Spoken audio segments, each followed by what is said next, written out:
नमस्कार दोस्तों, ANV creation कहानियाँ चैनल पर आप सभी का स्वागत है। हमारे चैनल पर आपको हिंदी की अलग अलग प्रकार की रोचक कहानियाँ सुनने को मिलेंगी। आज जो कहानी मैं आपको सुनाने जा रही हूँ उस कहानी का नाम है भीमसेन और हनुमान। वनवास के समय पांडव हिमालय के नारायण आश्रम में रहते थे। एक दिन द्रौपदी आश्रम के बाहर खड़ी मौसम की बहार ले रही थी। इतने में एक सुंदर फूल हवा में उड़ता हुआ उसके पास आ गिरा। द्रौपदी ने उसे उठा लिया। उसकी महक और सौंदर्य पर वह मोहित हो गई। भीमसेन के पास जाकर वह बोली, देखा, यह कैसा कोमल, सुंदर और सुगंधित फूल है। मैं यह फूल महाराज को भेंट करूंगी। आप ऐसे ही कुछ और फूल ले आइए। यह कहकर द्रौपदी हाथ में फूल लिए युधिष्ठिर के पास गई। द्रौपदी की इच्छा पूरी करने के लिए भीमसेन फूल की खोज में निकल पड़े। उस अद्भुत फूल की सुगंध के सहारे वे ईशान्य दिशा में अकेले आगे निकल गए। रास्ते में उन्हें केले का एक बड़ा बगीचा मिला। बगीचे में एक विशालकाय बंदर रास्ता रोके लेटा हुआ था। बंदर का लाल और तेजस्वी शरीर देखकर भीमसेन जोर से चिल्ला उठे। बंदर ने जरा आंखें खोली और भीम की ओर देखकर कहा, मैं कुछ अस्वस्थ हूँ, इसलिए लेटा हुआ हूँ। जरा आंख लगी थी तो तुमने आकर नींद खराब कर दी। तुम्हें ऐसा नहीं करना चाहिए था। कभी किसी प्राणी को व्यर्थ दुख नहीं पहुंचाना चाहिए। मालूम होता है कि तुम्हें धर्म का ज्ञान नहीं है, पर जाने भी दो। यह बताओ कि तुम कौन हो और कहाँ जाना चाहते हो। तुम यहीं से फल आदि खाकर लौट जाओ। बंदर की बात सुनकर भीमसेन को बड़ा क्रोध आया और बोले, तुम कौन हो जो बंदर जैसा तुच्छ होकर ऐसी बड़ी बड़ी बातें करते हो? जानते हो मैं कौन हूँ? मैं कुरुवंश का वीर, कुंती देवी का बेटा और पवन पुत्र हूँ। समझे? मुझे रोको मत, मेरे रास्ते से हट जाओ। भीम की बातें सुनकर बंदर जरा मुस्कुराया और बोला, ठीक है, मैं हूं तो तुच्छ बंदर ही, पर इतना कह देता हूं कि इस रास्ते से आगे बढ़ने की कोशिश ना करना, नहीं तो तुम्हारी खैर नहीं। भीम ने कहा, देखो जी, मैंने तुमसे कब पूछा था कि मैं उधर जाऊं या नहीं, और गया तो ठीक होगा या नहीं।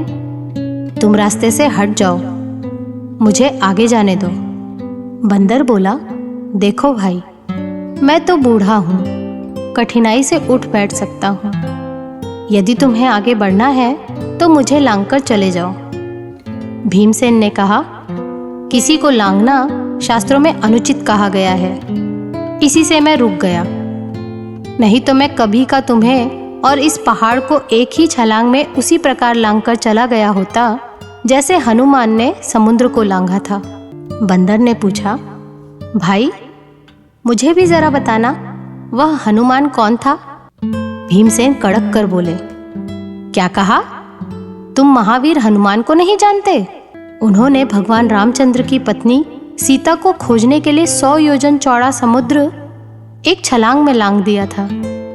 वे मेरे बड़े भाई हैं, समझे?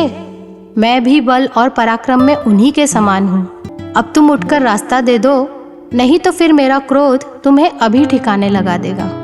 बेकार में मृत्यु को न्योता ना दो। बंदर बड़े नम्र स्वर में बोला, हे वीर, शांत हो जाओ।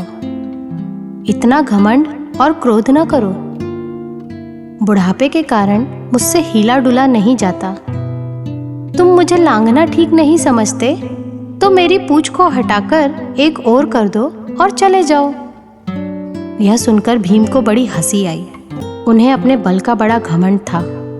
उन्होंने सोचा कि इस बंदर की पूंछ पकड़कर ऐसे खींचूंगा कि यह हमेशा याद करेगा।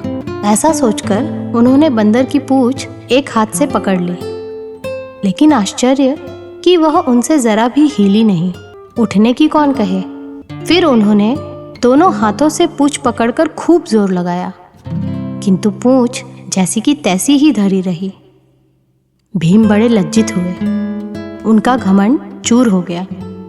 अब भीमसेन नर्म होकर बोले, मुझे क्षमा करें और बतलाएं कि आप कौन हैं। हनुमान ने कहा, हे पांडुवीर, पवन पुत्र हनुमान मैं ही हूँ। अपना छोटा भाई जानकर ही मैंने तुम्हें आगे बढ़ने से रोका, क्योंकि इस रास्ते में बहुत संकट है। भीम ने हनुमान को दंडवत प्रणाम करके कहा, वानर श्रेष्ठ, मैं बड़ा भाग्यवान हूँ कि मुझे आपके दर्शन हुए। मेरी इच्छा है कि जिस आकार में आपने समुद्र को लांघा था उसके भी दर्शन मैं कर लूं। हनुमान ने शरीर बढ़ाकर अपने विशाल तेजस्वी रूप के दर्शन कराए। इसे देखकर भीम की आंखें चौंधिया गईं। हनुमान ने अपनी बढ़ती देह को रोककर कहा, भीम, इससे और बड़ा शरीर बढ़ाकर तुम्हें दिखाने का यह अवसर नहीं है। इतना जान लो कि शत्रुओं के सामने मेरा शरीर और भी विशाल बन सकता है। हनुमान ने अपना शरीर पहले जैसा छोटा कर लिया और भीम को गले लगाकर कहा, कभी किसी बात का घमंड नहीं करना चाहिए और न किसी को तुच्छ समझना चाहिए। भीम ने हनुमान को पुनः दंडवत प्रणाम किया। हनुमान ने आशीर्वाद देते हुए कहा, भीम, जब तुम लड़ाई के मैदान में सिंह गर्जना करोगे तो उसके साथ मेरी भी गर्जना मिलकर शत्रुओं के दिल को दहला दिया करेगी। युद्ध के समय तुम्हारे भाई अर्जुन के रथ पर उड़ने वाली ध्वजा पर मैं विद्यमान रहूंगा। विजय तुम्हारी ही होगी। इसके बाद हनुमान ने भीमसेन को सुगंधित फूल दिखाए। उन्हें देखते ही भीम को द्रौपदी का स्मरण हो आया। उन्होंने जल्दी जल्दी फूल चुनकर महावीर हनुमान से विदा ली। फिर वे बड़े वेग से आश्रम की ओर लौट चले। तो दोस्तों, ये थी आज की कहानी। कहानी पसंद आई हो तो कृपया हमारे चैनल को सब्सक्राइब कर लीजिएगा और इसी प्रकार की अन्य रोचक कहानियाँ सुनने के लिए हमारे साथ बने रहिए। मिलते हैं अगली कहानी में। तब तक के लिए धन्यवाद।